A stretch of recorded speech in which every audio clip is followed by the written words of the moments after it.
Hello, everyone. I hope you had an inspiring start to the new academic year. As the inaugural director of the Elahé Omidyar Mir-Djalali Institute of Iranian Studies at the University of Toronto, I welcome you to the first session of the fall 2025 Literature in Persian Language Pedagogy, featuring my great colleague, Professor Saeed Talajooy of the University of St. Andrews, who will be speaking on advanced Persian through literature, close reading, long compositions, and formative feedback. The series is co-convened by Professor Pune Shabani Jadidi of the University of Chicago and Professor Saeed Talajooy of the University of Toronto. It is also co-hosted and co-sponsored by the University of Chicago's Department of Near Eastern Languages and Civilization and the Center for Middle Eastern Studies, as well as the University of Toronto's Department of Near and Middle Eastern Civilizations. We appreciate their institutional support. I also thank the Roshan Cultural Heritage Institute and Dr. Elahé Omidyar Mir-Djalali for generously funding the creation of the Institute of Iranian Studies at the University of Toronto. At the outset, I also want to express our personal and collective gratitude to Canada's Indigenous people and recognize this land where the Elahé Omidyar Mir-Djalali Institute of Iranian Studies is located. For thousands of years, it has been the traditional territory of the Huron-Wendat, the Seneca, and most recently, the Mississaugas of Credit River. Today, this meeting place remains home to many Indigenous communities across Turtle Island, and we are grateful for the opportunity to live, learn, and teach on their ancestral homeland. Professor Saeed Talajooy, my exceptional colleague, will introduce our speaker, and Professor Pune Shabani Jadidi will moderate the session. Professor Talajooy, please. Thank you so much, Professor Tavakkoli. We are also very grateful for the support of the Elahé Omidyar Mir-Djalali Institute of Iranian Studies for the Persian language pedagogy webinar series. And this is the sixth webinar that Professor Shabani and I organized that. And special thanks to Dr. Elahé Mir-Djalali for her attendance in all of our Persian seminars that we had. And also we are very grateful to Professor Tavakkoli for his constant support. Without Professor Tavakkoli, Dr. Mir-Djalali, and Elahé Omidyar Mir-Djalali Institute of Iranian Studies team, we couldn't have this webinar series. I would be honored to welcome Professor Saeed Talajooy to the University of Toronto and our webinar series. Professor Saeed Talajooy is Associate Professor in Persian at the University of St. Andrews, United Kingdom. Professor Talajooy has taught English and comparative literature, Persian language, literature, theater, and cinema in Iran and the United Kingdom. His research is on the reflections of the changing patterns of Iranian identity in Persian literature and Iranian cinema and theater. His most recent publications include a monograph entitled Iranian Culture in Bahram Beyzai Cinema in Theater, Paradigms of Being and Belonging, which is published in 2023, an edited volume entitled The Plays and Films of Bahram Beyzai, Origins, Forms, and Function, published in 2024, and two books, which in each case include a translation of a play to Bahram Beyzai and its analysis, The 1001st Night, and Afra, or The Day is Passing.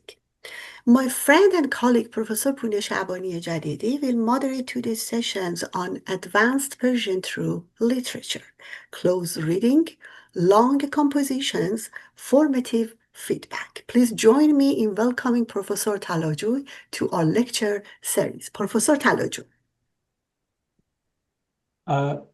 Thank you very much, Dr. Talagani, Dr. Tavakkoli, and Dr. Shabani for inviting me. It's an honor to be here. I have been with Professor Tavakkoli before, and this is the first time that I'm talking about another side of my research and teaching, which involves Persian language. I want to share my PowerPoint before starting my presentation so that we know what the details that I want to discuss. Let me just go for it and then, okay.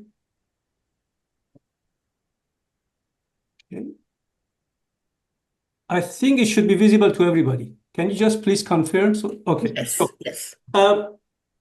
Originally, when I was invited to give this talk, I wanted to just talk about literature, but then I decided that I have to include other aspects of my teaching at the University of St. Andrews, which involves both content modules and language, or the use of content modules as modules for learning the language, Persian language. I have been teaching at the University of St. Andrews for 13 years, and before that I taught at the University of Cambridge. And from the beginning, when I started teaching language and also culture, generally speaking, theater and literature, my understanding was that these two are inseparable. Because basically, when we talk about the Persian culture, the first thing that comes to the mind of a non-speaker of Persian is political, particularly because of the current conflicts and situations. But the history of Iranian culture tells you that Iran is an empire of mind, is an empire of culture, rather than a political one. Times and again, political leaders have failed us, but when it comes to culture, literature, and artistic activities, they have always upheld a sense of being, an identity that has evolved and being continuous in Iran. So that is why if we want to teach language, we have to teach the culture. And the culture has different aspects that informs the student or informs the learner of Persian about the stereotypes that they have been bombarded with. Gradually, they learn about what the culture has given to the world and what it has that can be enjoyed. So the first thing that I want to say is about the limitations. All of us in all the universities have limitations and combinations that we have to uphold when we want to teach Persian. In the case of Persian at the University of St. Andrews, it is based in the School of Modern Languages. So what we have is that we have joint honors and we have triple honors. The joint honors work in the way that, for instance, they can be two languages like Arabic and Persian, or Russian and Persian, or French and Persian, or they can be a language and an external subject like classics, anthropology, history, Middle Eastern studies. And because Persian is not based in what we call the faculty of Oriental studies or Middle Eastern studies, the combinations are very varied. So people come from different backgrounds here. With the case of triple honor students, we may have two languages and one external subject, or three languages. So we can't have two external subjects and Persian. But when it comes, for instance, to two languages and an external subject, students are not exposed to content modules. So they don't learn about Iranian theater, Iranian cinema, Iranian literature. That is why from the beginning, when I came here, I brought aspects of literature and aspects of cinema and Iranian song tradition into my teaching in the language. The same thing that I did in Cambridge in 2011. So these four subjects, literature, cinema, theater, and songs, have always been part of my teaching, and I have used them both for the transferable skills in analyzing these things that the students use, and also for teaching language, primarily using my understanding of how language can be used in this context in order to improve their language while teaching them what is important. So what we do in the first 2 years is that we expose the students to one of the book series that have been created. Most of them are useful and can be used. For instance, we have Shabani and Brookshaw's books. We have Asfa books. All of those can be used in order to give the students a grounding in alphabet and gradually build them up. But what we do here is that from the beginning, particularly from 1002, which is the second semester of the first year, is that we expose the students to short paragraphs. Many of them are short stories or brief accounts from folk tales that the students gradually learn about the culture. And this learning really helps in order for them to understand the relations of power or the relations of human beings in a culture which is different from them. And then after the end of the second years, the students can continue the program with us and become a Persian graduate, Persian honors student, or they can just drop it. Usually what we have is that many of the students that start with us continue to the honors level. So we usually have between 5 to 10 students at the level of honors, depending on the year. At honors level, this is what I wanted to emphasize, is that we have language modules and we have content modules. As you see, the ones that have been marked as 1 and 2 are the language modules, but for 3001, 3002, 4001, and 4002, these are language modules that gradually expand the knowledge of the student about different subjects. Usually by the end of 3002, the students have learned all they needed to learn about different things that they can use for politics, media, history, and also different aspects of literature and folk tales. But simultaneously, we expose them to these 5 content modules. The way I have organized these content modules is that I wanted to expose them to as many types of cultural products as possible.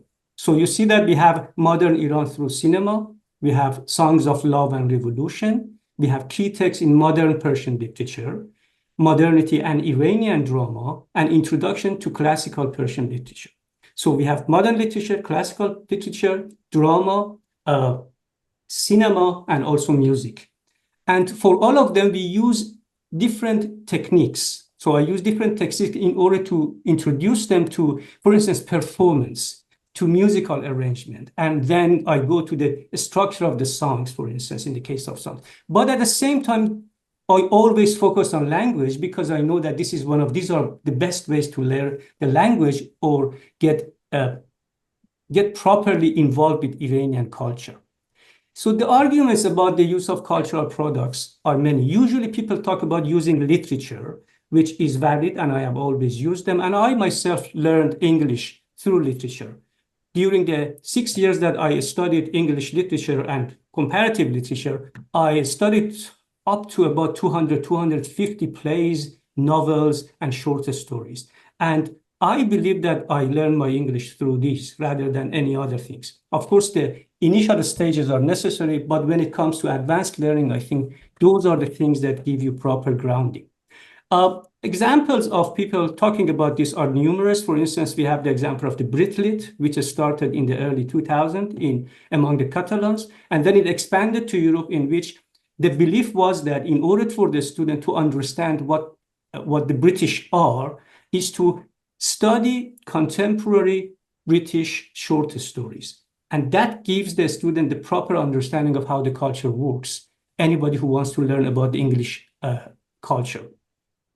And for them, it was important that the writer has to be somebody who is still active or somebody who has written between the 1990s, 1980s, and the present. Why? Because they want to learn about the contemporary culture.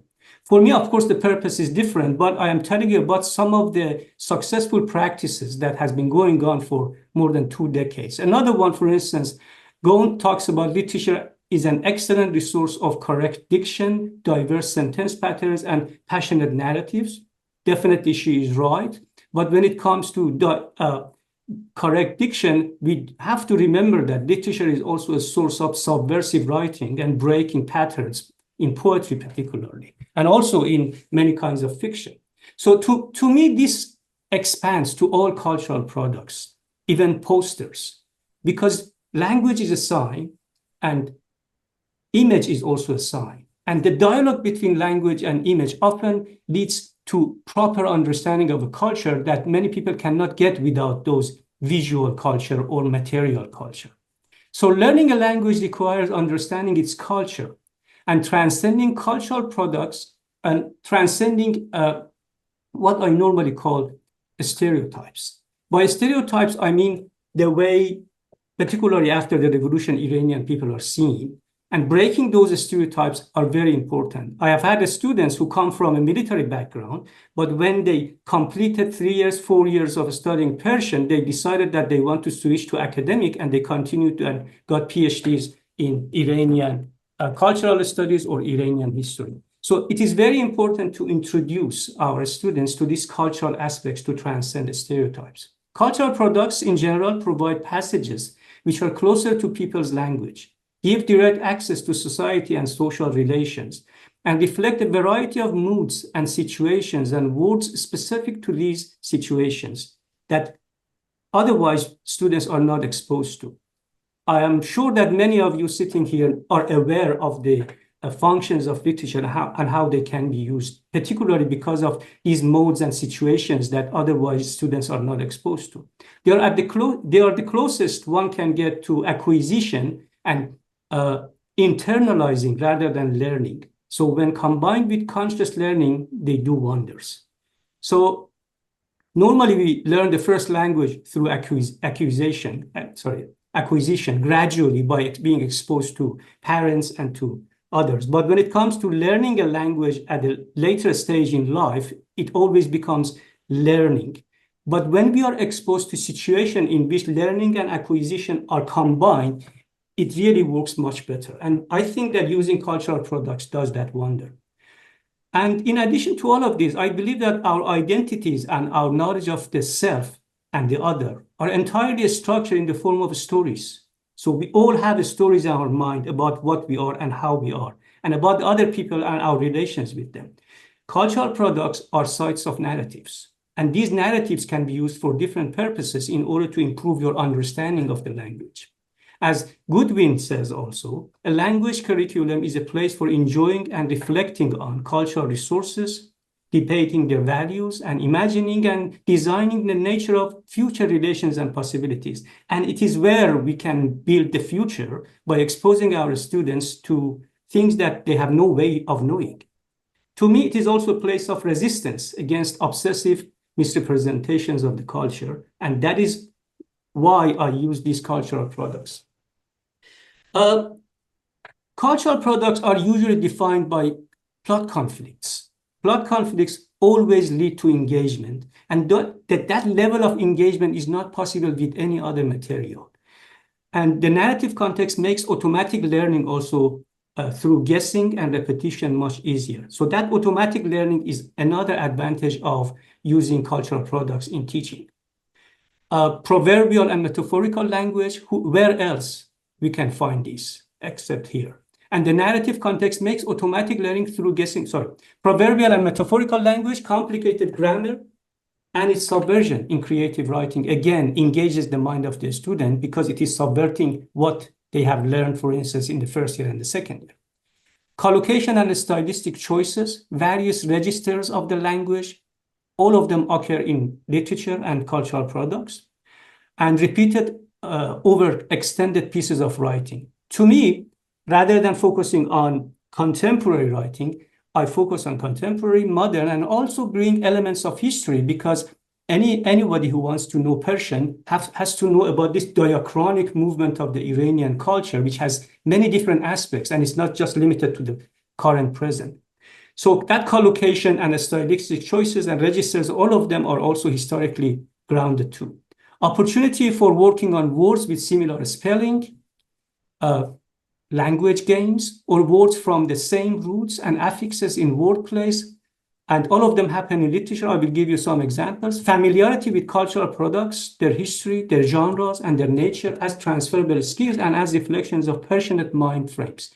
So I think all of us have had the experience of, for instance, learning English. When we learned English, it came to a point in which suddenly it switched. It was as if it became automatic for the mind to consider the words and use them automatically. And most of it had a lot to do with the understanding the structure of the language and internalizing it, rather than just learning it as a grammar structure. And I think reading is the best option. Reading literature and being exposed to cultural products is the best option for achieving that level. So having this in mind, I structured my 4001 and 4002 in the structure of by using a lot of cultural material. So initially, when they come, we have two passages from 1001 Night. It is the framing story that I use. And then two passages from Iranian folktales. I have a variety of them, and I use them depending on the level of the students and who they are. Then we have four short stories by Fereydun Tonekabani and Sadegh Hedayat that gives them the proper understanding of not only of the language used, also of different registers. And also I tell them about elements of story, metaphors, and how the language works from the beginning. Tonekabani particularly because he is very proverbial, and Sadegh Hedayat because he consciously uses special combinations of words. He went around collecting some of the proverbs and sayings. And those proverbs and sayings are regularly used in everyday language, but you can't see them in newspapers. You can't see them in formal writing. And that is why I chose them. I also give them a lesson in biology, a passage from the high school, the third year of high school. And then and a bit of mathematics, a text on historiography, sources of history, pieces of music criticism, and then finally the most difficult part that usually takes about 3 weeks is a text from Bayhaqi's history, which is Hasanak Wazir. So the final piece that they read in this class is Hasanak Wazir, and I do that usually by giving them a simple Persian. They read that simple Persian text, and then we go to the actual text, going through it sentence by sentence and even phrase by phrase sometimes. Apart from these 12 pieces, solid pieces that are between 4 and 10 pages, we have 4 skimming and scanning passages. Each of them takes about 30 minutes to complete with 8 questions. 2 of them are critical passages on drama and cinema, and 2 of them are political passages. So the reason I have structured it like this has a lot to do with the way I understand language learning, but this is how I tell them to proceed when they start dealing with these passages. First of all, they are supposed to listen to the audios. So they listen to the audios and go through the passage sentence by sentence. That gives them a proper understanding of how the words sound. Do remember that one of the most difficult aspects of Persian is its pronunciation. It's a nightmare to many students. And we know that apart from the pronunciation, we have the huge vocabulary of the Persian language, which becomes a serious problem. The grammar is not difficult, but the vocabulary and the pronunciation always present challenges to students. So sentence by sentence, as they listen, I have recordings of these stories or passages, either by others or by myself. And then we go to the second stage, which is initial responses to the comprehension question after doing this. Then they review the vocabularies because I give them glossary. Then they come back, do close reading by themselves. And then they go back, precise responses to the comprehension question. And then they listen to the story without the text. And then they come to the classroom, close reading inside the classroom. We usually read everything in the classroom. It takes time, but it is very rewarding because it gives them a proper perspective of how the text, how the language works. And some of the long sentences that are 4 or 5 lines, we go through them section by section to see how the complex structure has been made. Then we do in-depth vocabulary and sentence making exercises, written summaries, oral summaries, and then discussions on words, concepts, situation. All of these discussions go on as we teach them. But I also find the written summaries and the oral summaries very rewarding because it helps them to produce the language after being exposed to a variety of different kinds of difficult words and structures. What I think has made this approach rewarding is my consciousness of what goes behind the linguistic approaches, these approaches to teaching that is involved in this kind of approach. I combine, this is an eclectic method, and I combine elements from textual analysis, text-based instruction, text memorization, grammar translation, lexical approach, and comparison that belong to the linguistic approaches to language learning. These are essential. But then I also use communicative approaches, task-based language teaching, situational approach, and content-based instruction by choosing sections and asking them to translate and then discussing them, how they can be, for instance, paraphrased, for instance. Okay. And then I also use the Orientalist approach. Some of the text, I give them the translations. We know that in the Orientalist approach, some of the most leading Orientalists, the way they did was that they put the Bible in English in one hand and the Bible in Arabic or the Bible in Persian in the other, and went through it sentence by sentence. And that worked. So although when it comes to communication, it may not have worked as well, but when it came to the knowledge of the language, it worked. So that Orientalist aspect also has its merits that I try to use in the classroom. When it comes to assessment, continuous formative assessment is part of the business from the beginning. Every day we have these discussions about the details of what they have done. And then we have major coursework, 40%. With different parts. And then we have an oral exam in which they are supposed to have 3 presentations and we make discussions. Then we have a written exam. And I think I really particularly pride myself in the written exam because from the beginning, I gave them, I mean, the structure was made in a way that they are exposed to different types of questions. So we have vocabulary in context, vocabulary out of context, translation into Persian, translation from Persian, sentence making, and then comprehension, and then composition.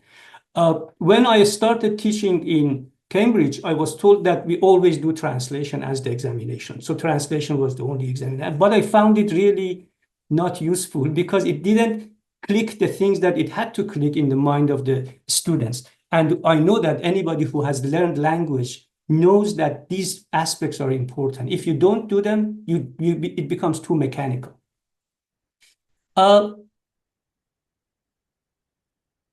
That done. So I just want to give you an example of the type of exercises that I give students for reinforcing part of a speech and understanding how language works in action. For instance, these are words from the same root. I give them synonyms and then I give them the English translation. And then we move to sentences that gives them proper context in how these words are used. Some of the words, not in this case, but some of the words are dangerously close. And sometimes even in Persian, we may use them alternatively. But when it comes to collocation, they are only used in that kind of combination. That is why such exercises really help the student with understanding collocation and the combinations of words that always appear together. Apart from this, I also give them a word and ask them to give me a definition, a synonym, and 3 words from the same root. And they have to go look around in the dictionary and find the words from the same roots, and they also make sentences with the main word that I have given them. So again, this is part of the kind of vocabulary work that I do with them after going through, for instance, the story from the 1001 Night. So I just missed something. Let me just see if I can find it.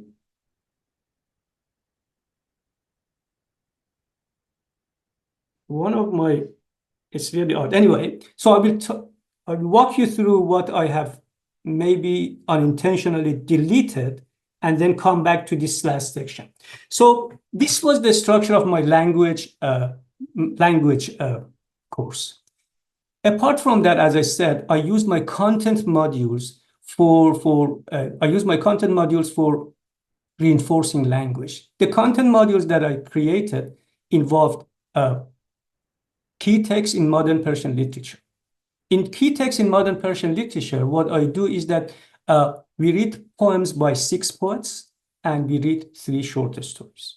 The poems are because these are key texts in modern Persian literature, by Nima Yushij, Ahmad Shamlu, Mehdi Akhavan Saleh, Sohrab Sebehri, Furuq Farrukhzad, and then it comes to the present, Langerudi, Barahani, and Karkani. So depending on whether we have time enough or not, you know how it works in the classroom. But that is the norm. Then I go to a story by Reza Qasemi, another by Hedayat, and another by, which I really find very useful, and by Zoya Pirzad, called Lakkaha, which is fantastic when it comes to classroom practice. So focusing on those stories, we always read the whole story in the classroom, sentence by sentence. And then we discuss, of course, because it's a content module, we discuss different aspects, cultural, the structure, aesthetic, all of those things are discussed. But by the end of this module, the students have a proper understanding of how short stories are written even.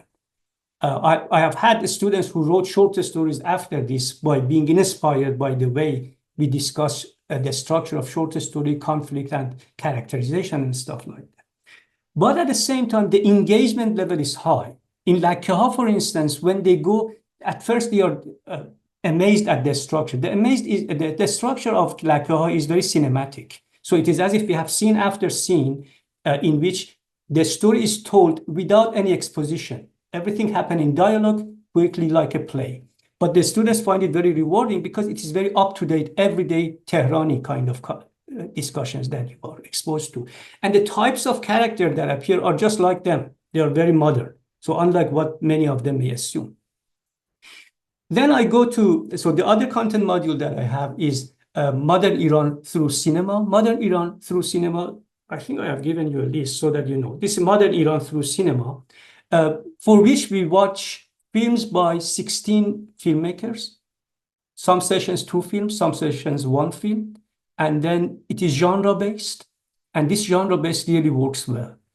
For instance, we have Marmulak, it's a comedy, and then we have, for instance, Bouye Pirahan Youssef, it's a war film, or we have Nasreddin Shah, actor cinema. We have, for instance, we watch Qaisar and Radbar together, so to present 2 types of heroes. But what I found was that when it comes to visual learning, they learn very quickly and it becomes much easier for them to understand the film, and sometimes they use subtitles. So what we decided was that we are going to include long pieces of writing in this module so that they produce something in Persian, or we call it Persian portfolio. The Persian portfolio comes in the form of a 2,000-word piece. So this is the way it works. So let me read from this. A 2,000-word textual analysis in Persian of poems or stories reflecting a high level of engagement with the theoretical and secondary readings and the text studied between week 1 and week 7. It can be a continuous discussion of poets, poems, stories, themes, or writers, or 4-5 separate pieces together. Keep in mind that this is for the key text in modern Persian literature. For cinema, it becomes films. For songs, it becomes songs. For plays, it becomes plays. 2 plays, of course, not more than that. Plays. And then when it comes to a classical literature, it becomes, for instance, compare this part of Shahnameh with something else. All right. So, and then what I found was that it was very intimidating to the students. Therefore, I decided to divide this into 500 words chunks. So they are supposed to, after 4 weeks, they are supposed to submit 500 words of solid, proper academic writing with referencing and everything in Persian. I give formative feedback on that with details. I will give them a mark, but that mark is not counted in their final mark.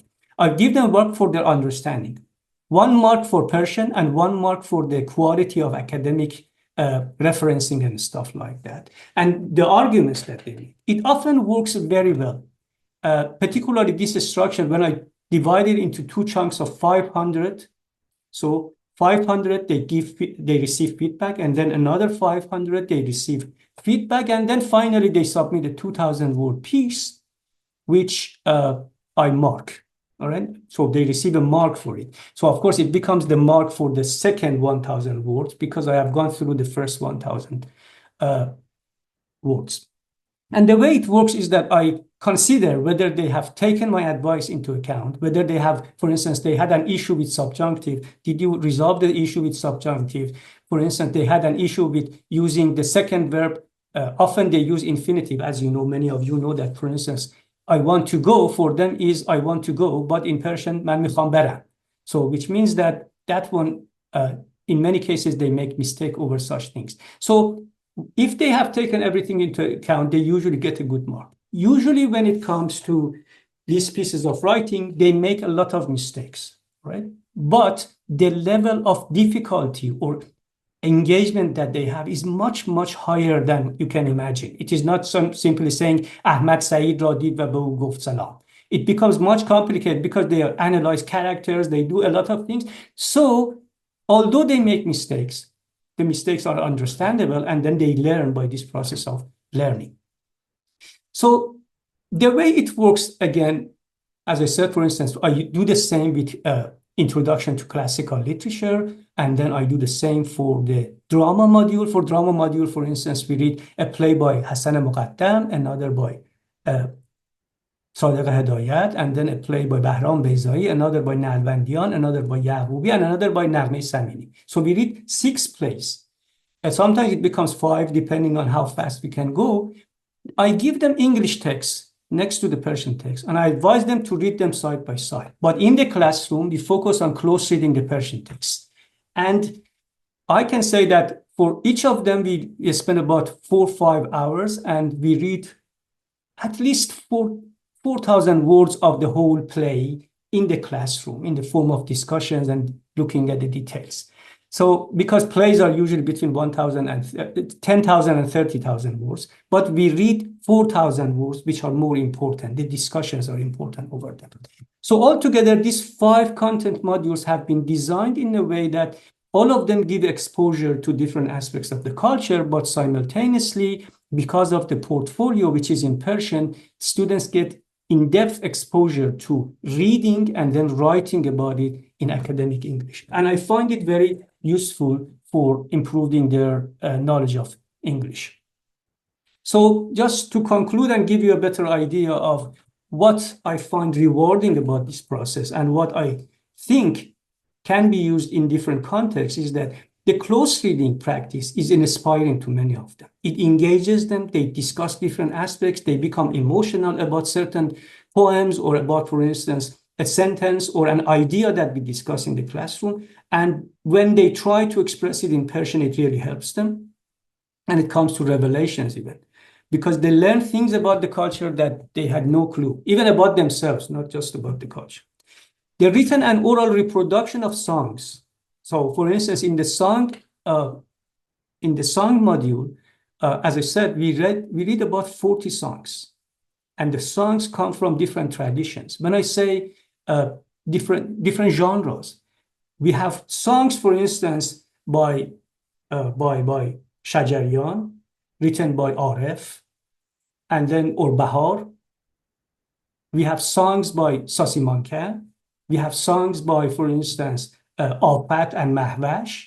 So different traditions, songs from films, songs from cabaret and pops, and then goes to the pop, rock, jazz, and all different kinds of things, and rap music, for instance. It works chronologically, and also it works genre-based. And the way I think it helps is that it gives them a proper understanding of how songs are important in Iran. It's called Songs of Love and Revolution. We also have revolutionary songs in them. But I consider many of the love songs that we have in Iran as revolutionary songs. They are revolutionary because they are love songs in the public space. And even, for instance, a song by Mahvash has revolutionary aspects about them when she sings about Daman Minijou, for instance. So many of these things are important for students to know about culture, and it happens only through these content modules. And the language that they have is special. Each of them has a different language. A song by Farhad has a different language from a song by Sasi Mankan. And of course, I may have preference for one of them, but we have to understand the culture in its totality rather than just focus on what we call the elitist culture. The third one is the critical portfolio engages them with academic writing in Persian, referencing, formatting, quoting, and analysis in Persian, which they find extremely rewarding. They learn complicated structures much more easily and use them in writing. When they write, mistakes are numerous, but the level of complication is much higher than it used to be. Indirect immersion occurs through listening, reading, summarizing, and reproduction. With the current condition of semester abroad programs for Persian that we all have, we can't send students to Iran. and Tajikistan has always been a problem. The variety that cultural products provide for learning Persian is unique. Persian vocabulary learning, the greatest challenge in learning Persian, becomes easier. Collocation becomes more a matter of acquisition than mechanical learning, particularly if they are aware of language learning techniques and combine it with conscious learning. I mean, combining acquisition with conscious learning. I tried to summarize whatever I had, but I am open to questions for discussing different aspects of it. Let me just exit this. Okay, good. Thank you very much, Professor Talajooy. That was very, very informative. Thank you very much, Professor. Thank you. And I envy you because you have the chance to teach all those courses in Persian. I can teach only 2 years of Persian plus one content course in Persian. So I don't have the luxury of bringing all these interesting texts. So that will, before I ask my questions, I just want to emphasize that I love your eclectic approach to teaching that you bring from linguistic as well as from literary discipline. And for example, I really love, like I wrote some questions and then while I was writing the question, you would answer my question. So I just want to tell you to point out some of the discussions that you had that I thought were very good and interesting. So the fact that you select stories and text based on the level of the students and who they are, for example, that was one of the questions that I potentially wanted to ask, but you said that you already do that. So that's very admirable. Also, the fact that grammar is easier, or grammar of Persian is much easier compared to grammar of Arabic or Turkish or other languages. But then the complexity lies in the vocabulary and in the pronunciation. This is exactly what students have testified in my classes as well. And that is, like you really pointed out, put your finger on very important matters. Also, the internalization and the acquisition learning dichotomy and how to make both of them, to make use of both of them in our advanced level courses. That was also worthy of mentioning. And so the fact that you do need analysis in the students, that's also something that is very important. My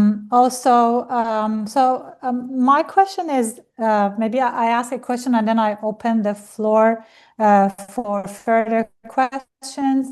I was wondering, you mentioned you use different songs, for example, of different styles and different languages. And I was wondering, when you bring them to class, do the students also realize this difference in style, or is it you who tell them and they would forget? Or, I just want to know your technique of making them aware and try to decipher the style of the text by themselves. I always tell them, okay, but when it comes to the students, it depends really on the students. Some of the students are really visually very, very clever. So when you put up the for instance, video of the film, the moment that they see it, they start asking questions that shows that they are fully aware of the language that is being used. For instance, as I said, I gave you the example of a song by Mahvash. دامن مینی ژوب رو ببین چیکارو کرده. So this دامن مینی ژوب is a song that was performed in the 1950s in Iran, okay?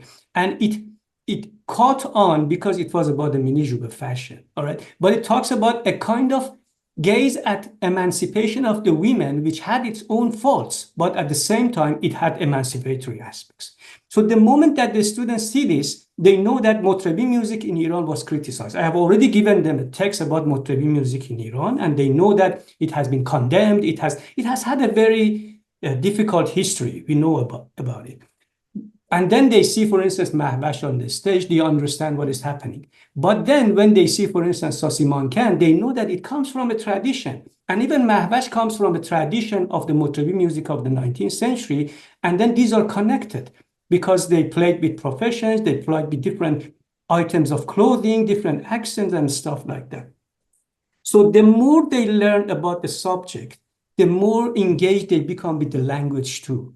And when I tell them about something, they suddenly say, yes, that is correct. And then usually it happens through comparison with their own cultures because they have similarities, although there are certain things specific to Persian culture that has to be explained fully. They have no clue how it works. But generally speaking, it depends on the student.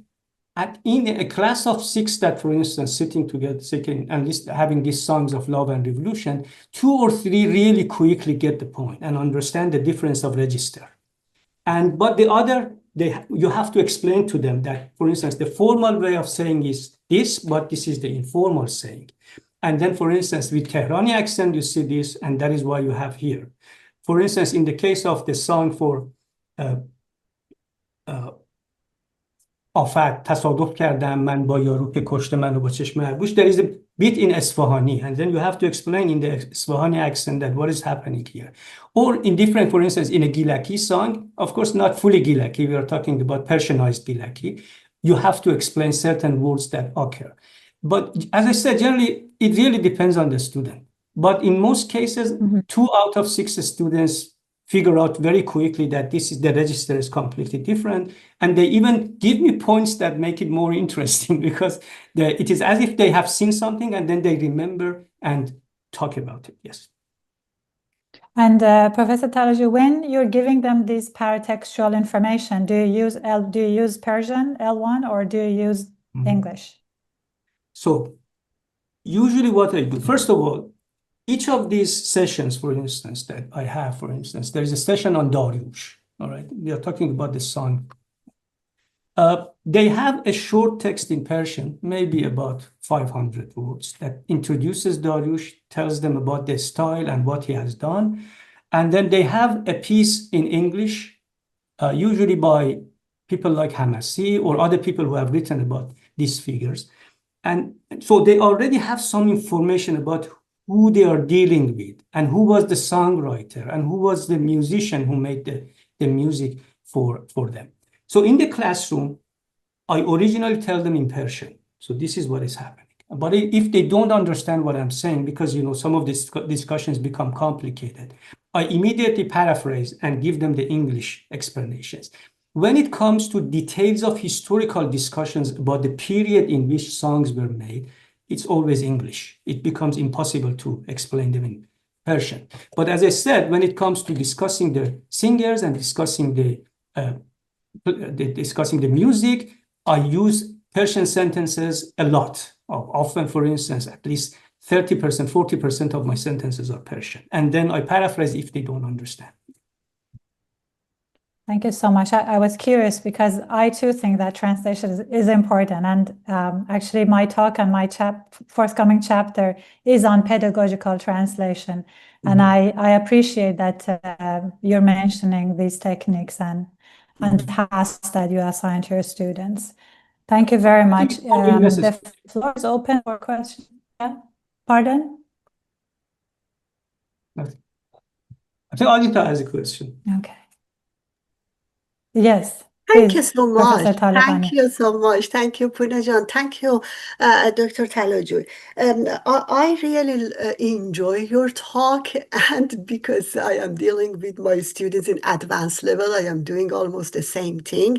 But my question, I know that your talk focused on advanced level. I love your curriculum that you showed us.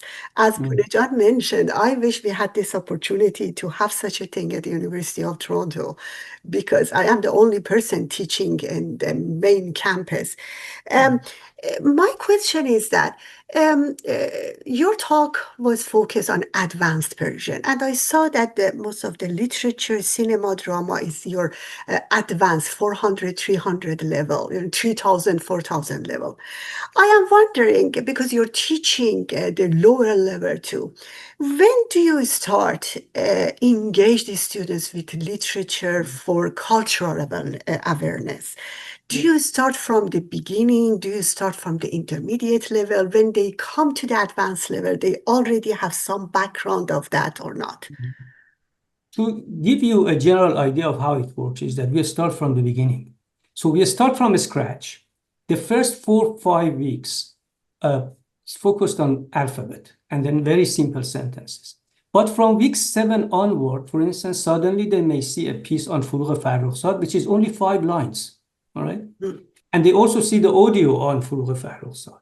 Or they may see, for instance, 10 lines of a poem by Sohrab Sepehri, which is Khane Doost Kojast. It's simple, okay? So it begins usually in the first semester, towards the end of the first semester, from week 7 onward, from week 6 onward, because we usually have 11 weeks. And then it continues. So each semester, I can say after 1001. 1001 is an exception because they are just starting. In 1001, it starts in week 7, all right?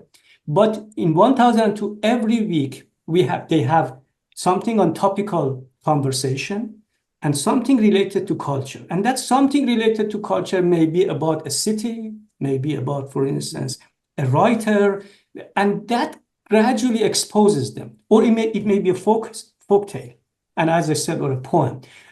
Usually, for instance, in the middle of the second semester of their studies, they learn to sing Sultan Qalpa. So this is something that they have to do, all right? It has always been a part of our program. So they usually when it comes Eid al-Nowruz of the second semester, they know Sultan Qalpa, or they may know 2 or 3 other songs. So it often becomes 2 songs or 3 songs, not just Sultan Qalpa, which is the easiest.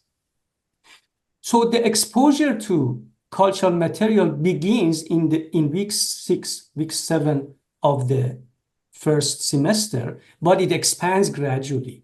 In the second year, for instance, every week they have 2 pieces related or a focus story or something. Sometimes even, for instance, in 2002, we have 2 pieces from Golestan even, very short pieces, of course, maybe 5-6 lines. But in a way, it gives them the idea that, okay, you can use this language for this purpose too. Are you aware? It is not just, for instance, newspapers. So that exposure continues. As I said, it becomes intensive from the 3rd year. But I can say that in the 2nd year, they are properly exposed. I think it was in 2021 and 22, during the COVID or slightly after, that we used shorter stories in 2002. So maybe I'm talking about 5-6 pages, which really they went through, and it was. After that, we dropped it because sometimes it depends on the level of the students. Some groups are really good, and you have the experience. All of us have that. Some of them are really good, so you can give them a shorter story and then discuss them in the classroom. So exposure is from the beginning, but it becomes intensive in the honors level from the 3rd year. And also you use as a task base, for example, for teaching pronunciation or grammar and all of this stuff through these kinds of literature. Exactly. Yeah. Okay. So all of them have audios, and then we ask them, for instance, to answer questions. Exactly. Sometimes discuss them with each other. So that task-based really helps because it brings the communicative aspect into the whole business. Yeah. Okay. Thank you so much. Thank you. Thank you. Marjan Jan, would you like to ask your question yourself, or would you like me to read it? I appreciate if you read it outside. Sure. Thank you. Professor Mousavi is saying, thank you for the thought-provoking talk. I'm curious how you navigate the balance between providing necessary cultural or historical context and keeping the focus on the core linguistic or literary content. How do you decide how much context is enough without overwhelming the lesson? Yeah. This is actually a very good question. I always have this challenge in the classroom. As I said, for instance, in the drama one, because I know that Dr. Mousavi is also interested in theater. So in the drama one, what I normally do is that they have 5-6 texts, all right? They have the English translation, some of them my own translations. At home, they sit and then they go through the lines and compare them to each other. So they already have a proper background or understanding of how it works really, how the language works. Then when they come, for instance, a play by Hassan Muqaddam, we finish in one week. That is different, one session.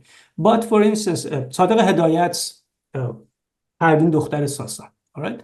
So that usually takes 2 weeks. And then you have to discuss a lot about Iranian nationalism and the structure of how it was made by excluding different types of people to create an identity, the archaism in the whole structure. So it takes time. But because they have had the English translation and because I have given them extended vocabulary, they are already exposed to a lot of the elements of that are important for the language. So what happens is that when I close read, for instance, a section in which we have the discussion between the Arab commander and Parveen, for instance, that is an important part that we have to focus on when analyzing the piece. They don't have questions about the language in specific structures, but they may have questions about collocations and why we have this combination and how this is. So usually I answer those very quickly. And then sometimes they come to we have something called surgery hours. Surgery hours happen after the session. So if they have serious problems with the language or aspects of the language, they come to the surgery hours. But generally speaking, I can say about 10 to 20% of the discussions are about the language. 80% of the discussion when it comes to textual analysis is about cultural aspects and the combinations of ideas that appear particularly in a person like Hedayat and Beyzai. The plays are so complicated. And then therefore you have to discuss them. Of course, Hedayat, short stories and plays. And so when it comes to those discussions, I say 80% goes to the analytical aspects related to a structure of drama or a structure of the culture, and then 10 to 20% to the language. But as I said, already they have been exposed a lot to the language by having the translations. Thank you very much. Yeah, that's great strategy. Thank you. Thank you. Professor Najamian, you're next. Hi, thank you very much for this informative presentation. It's always good to hear from our colleagues that teach literature or culture in this way. My question is basically about the part that you said that you're going to fit your content to the level of your students. I just wonder how you do that. Is there any standard that you use? And because I know that it's advanced for advanced level, as Saeed Talajooy said, but advanced level is a big spectrum. You know, we have low advanced student, we have high advanced student, we have student that are really, like heritage student, for example. They have a lot of big, vast vocabulary. So do you really use any standard, or do you really think that it is important to use, to fit this, fit your text, your content to the level of students or not? So you know better than I do, Dr. Najamian, that we always talk about +1 when it comes to the structure of anything that we bring to the classroom. In the case of these texts, let's focus on the language module first. In the case of the language module, I have 6 major texts for each of the semesters, right? But depending on the level of the students, this may become 5 texts. I may drop one of them at the end, and I tell them from the beginning. And because we go through each of them step by step, sentence by sentence in the classroom, I keep the average student in mind. Some of them learn very quickly, and we always have challenges. You know how it works when it comes to the slower students or those who are not that into language learning. It takes them time. So sometimes they slow down the whole classroom. But when you take the average, I think everybody does that in one way or another, average student in mind, sometimes it becomes slower, sometimes it becomes faster. The ideal is that, for instance, in my best classes, we finish the 6 texts and we finish the 2 scanning and skimming text that we have completely. And even we have 1 extra week to discuss the details and wrap up the whole structure of the program. But sometimes it becomes 5. So the way I fit it when it comes to the language module is that I reduce the number of the passages that we read in the classroom and go through step by step. Sometimes the person who is a slower asks questions that are interesting to the students who are even much better. So it is not necessarily a bad practice to remove one of the passages and focus on 5.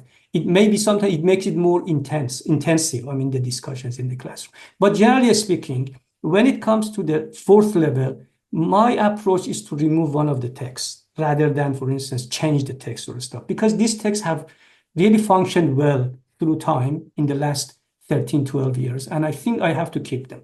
When it comes to the content modules, it is more of a challenge, to be honest, all right? Much more of a challenge, but again, I drop sometimes. So sometimes when it comes, for instance, to, we are reading 4 poems by Furuq Farrokhzad, and the class is slow, so I take one of them. I just drop one of them and focus more on the other 3, so that the learning happens to everybody.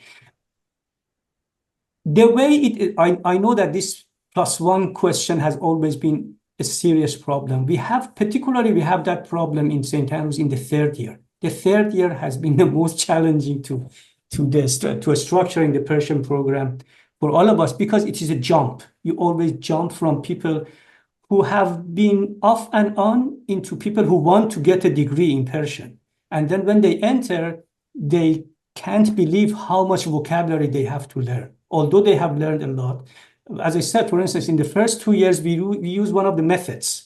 We have books by serious different people, and then we bring elements from other textbooks, and also we add the literature and folktale and stuff like that. So in a way, they have got the good grounding, but when it comes to moving to the 3rd, you always have to decide what works better. For me, the 4th year has not been a challenge, but the 3rd year, that sometimes, in a way, we work with the colleague over the 3rd year. In many cases, we have come to the point that the vocabulary is the most important aspect, and therefore we have focused on vocabulary. As I said, we have used your parts of your book too, and then I think for a year we also taught that in one of our sessions. It worked well. So it is often the level of the students that determines some of the aspects that we deal with, but as I said, in most cases we just drop. We drop one set rather than changing the structure. Thank you. Saeed Hariri, you may go next. Yes, thank you, Professor Talajooy, for this wonderful presentation. Thank you. I am curious, who are these wonderful people who want to learn Farsi, even at the advanced level, at the time that we know Iranian diaspora are having lots of challenges, encouraging their own children. Yeah. Even speaking at the very rudimentary level. But so who are these people in terms of demographic, background, goals, objectives, and why are they doing this? Thank you. Yeah. So we have joint programs and triple honor programs. All right. When it comes to joint programs, it's often students of international relations, history, Middle Eastern studies, and anthropology who want to learn Persian as a means of accessing cultures in Tajikistan, Uzbekistan, Iran, and Afghanistan. So it becomes a part of their career. The way it starts usually is that some of them come directly for Persian. So they do often, for instance, our joint honor students do not come from Iranian background. Rarely we have students from Iranian background. Every now and, for instance, we have a Persian who comes from basic speaking. And for instance, one parent was Iranian and they want to learn, and some of them continue every now and then. But most of these people are British people or American people. So you know that St. Andrews has the highest number of American students in the UK. So American students, British students, and sometimes we have a mixed background people with Iranian, some knowledge of Persian, not writing and reading. Often it is just an awareness. Sometimes we have enthusiasts. For instance, I had these students whom I first told him, your Persian is better than mine, so why do you want to learn Persian? And so I had to place him in the start from the second year because he just wanted to know Persian. Or I had a boy from France who whose girlfriend was Iranian, and he was adamant that he wants to learn Persian. So it can be personal, it can be political, it can be journalistic. Some of them are the children of for instance, diplomats, American diplomats or British diplomats.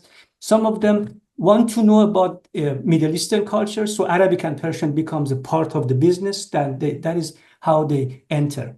Usually when we talk about, a Scottish system is very flexible. In the first 2 years, they can take 3 modules. So even if they are single honor, they can take 2 modules which are different. So for instance, the person is history honor. Suddenly he decides that he wants to do Arabic and Persian. Comes, studies Arabic and Persian for 2 years, and he's hooked. So he continues into triple, he becomes Arabic, Persian, and history. The same thing happens with IR. That system, I think, helps us get more students, because when they learn about the culture, they become more interested. So, but the majority of them, as I said, they are IR, history, Middle East students, and then Persian and Arabic, or Persian and Russian, or Persian and French, depending on what they really want to do afterwards. And the number is not high, by the way. So when I talk about numbers, remember that I told you that at honors level, with the maximum we have had has been 10. We usually work between 5, 6, 7. That is how it works.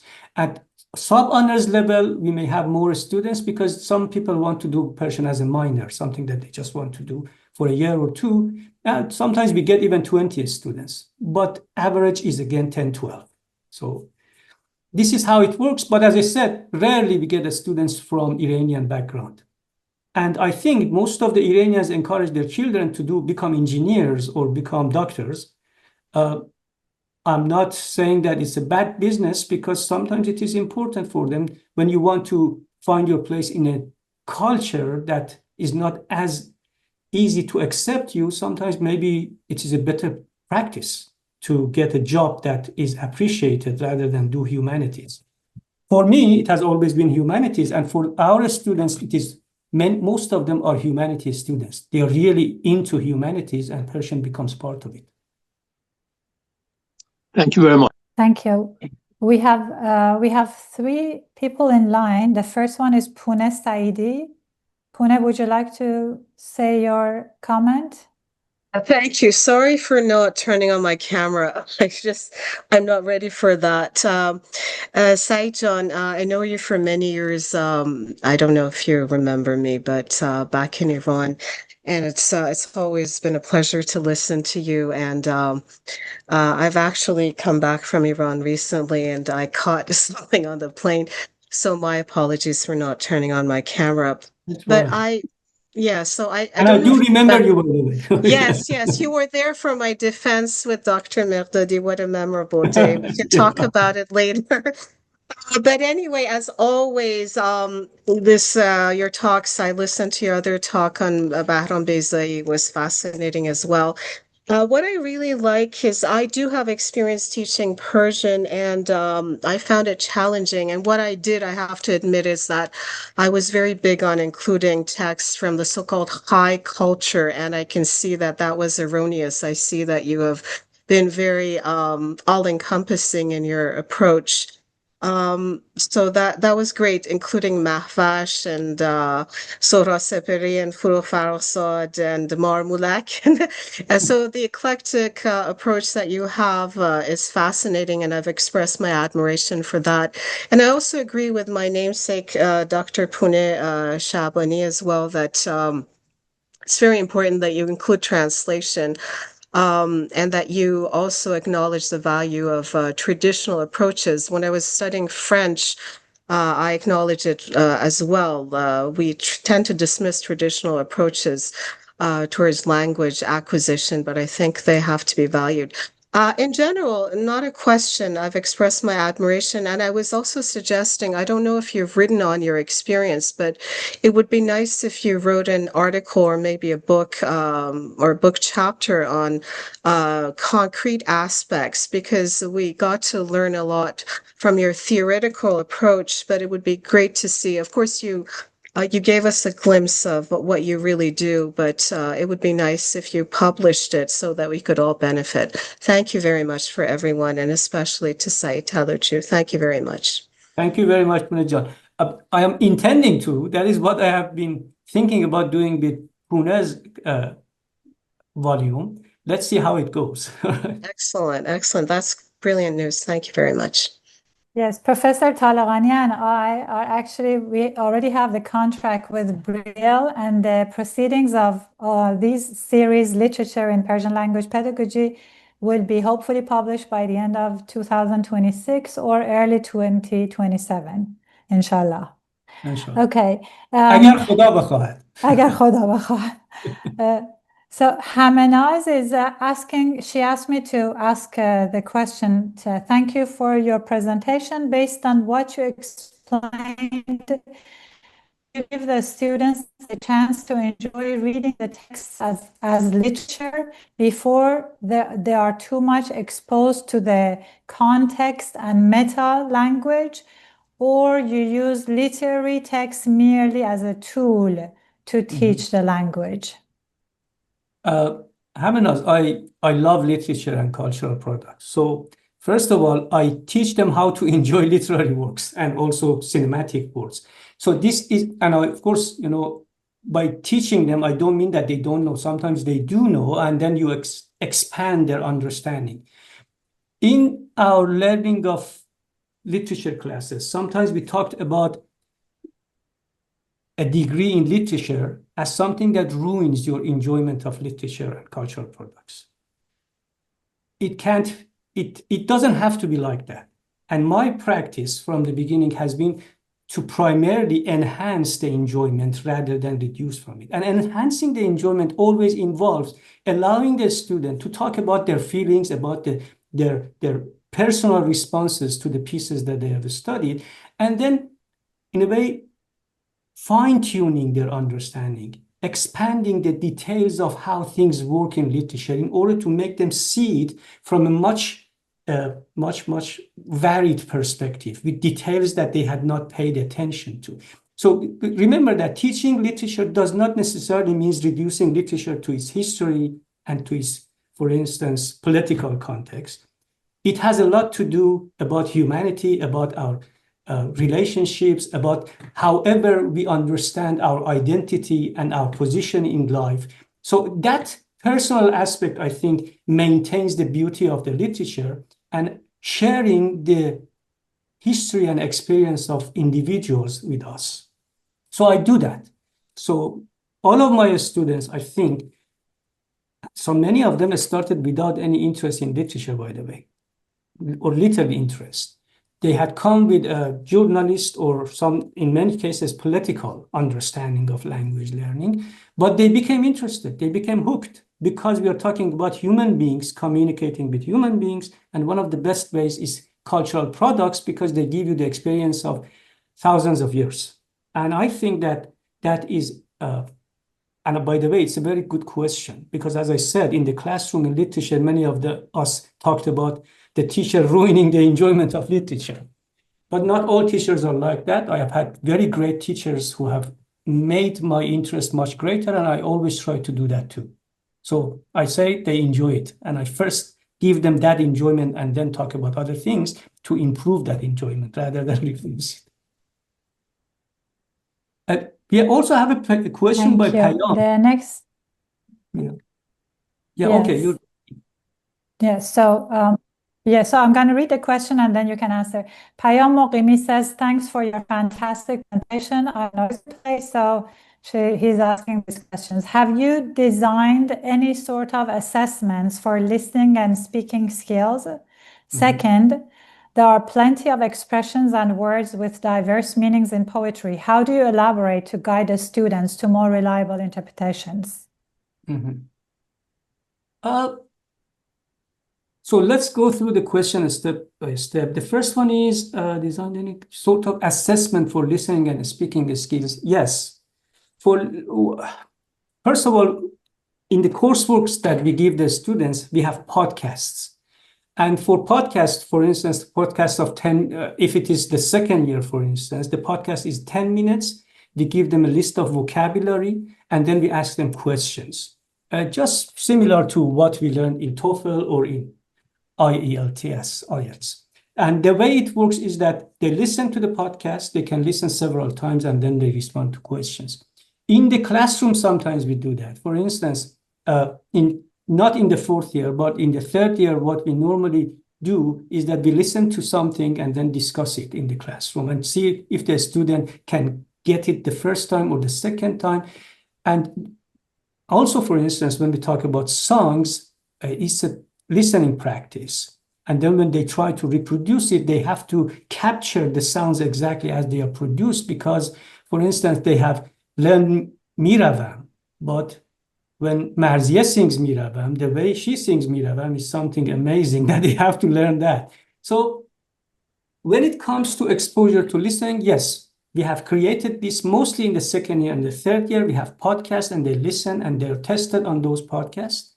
And then in the third year and the fourth year in the content modules, it becomes in the format of that I told you. So all of our plays or all of our shorter stories or poems have orals they have to listen to. And then I sometimes recite and tell them what did I say. And then they have to remember what I have said and they explain and translate. So most of the normal things that we do, for instance, with language material produced in the books, we do. On top of that, we have podcasts. And then when it comes to the fourth year, what we have, I use this variety of content modules for listening as well. Listening, again, as you mentioned, is a challenge in Persian because of the pronunciations. Therefore, it has always been a part of the proficiencies that we consider important. And then at the end of the week, we always have a conversation class in the first year and the second year.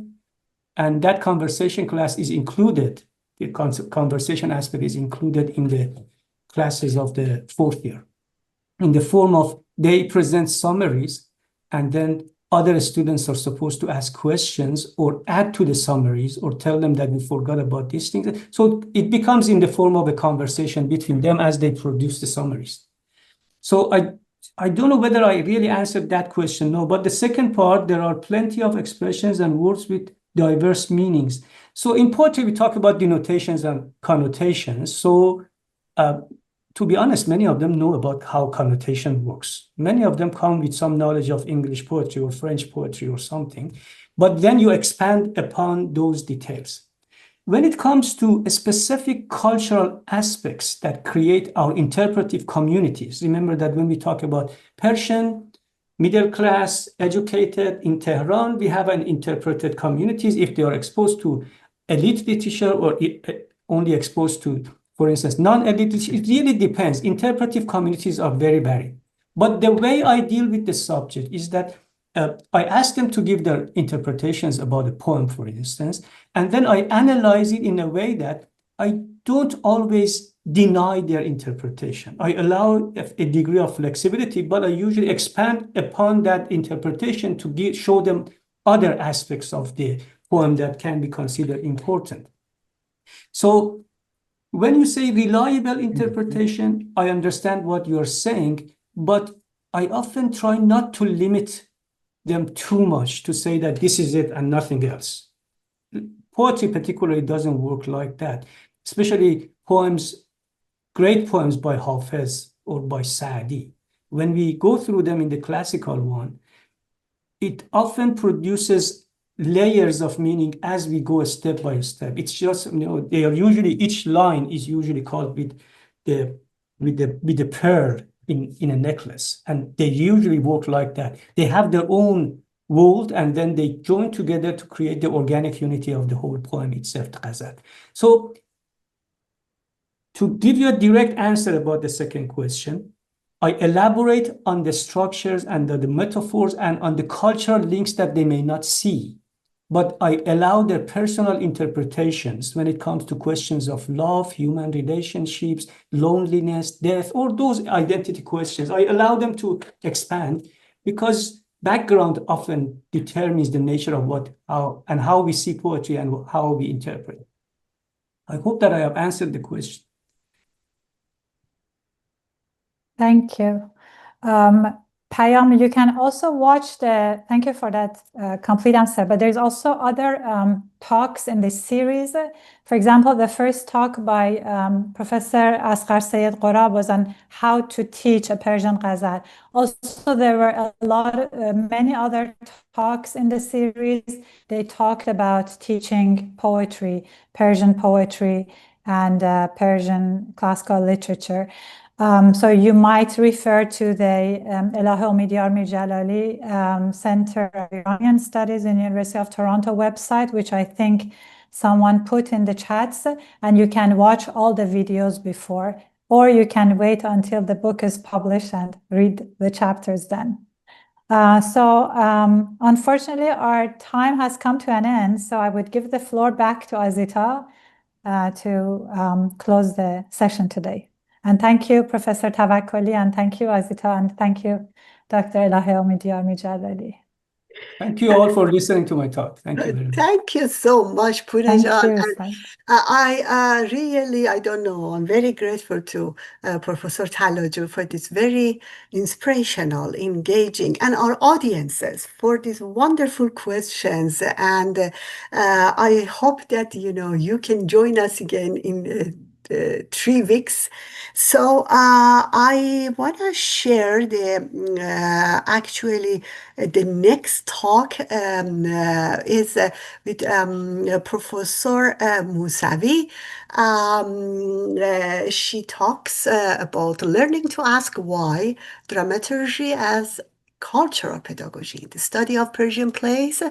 Professor Mousavi with us right now, and we are looking forward to see you all in September 27 at 1 o'clock in Eastern Time for another engaging and inspirational lecture on Persian second language pedagogy, specifically literature in Persian language pedagogy.